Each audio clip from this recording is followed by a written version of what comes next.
Let's look at the elevation sling. That's how it has to look at the end.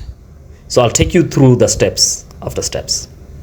So this is applied for the upper arm. It can be either at the humerus or at the shoulder. It can dislocate, or the clavicle. So what you want to do is elevate the hand in that position. Then get a triangular bandage, and what you do is have the triangular bandage over the hand like that. Then you want to tuck in from the fingers like that, and then have the triangular bandage, you tuck it in like that. Then you now you can tie it tight at the back so that it can secure the hand firmly. That's how we make an elevation sling.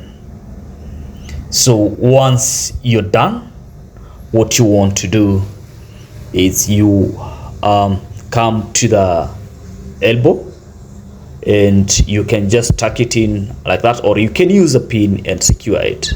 But if you don't have a pin, just twist it and tuck it in as demonstrated here.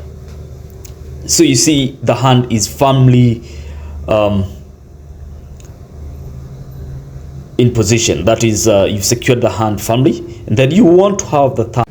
Thank you for watching. I hope this video was very educative. I've done another video for the lower arm injury, that is the arm sling. Go to my channel and you watch that, plus other videos. Please subscribe so that you keep on getting the updated videos in this channel. Thank you very much. Hope to see you in my next video.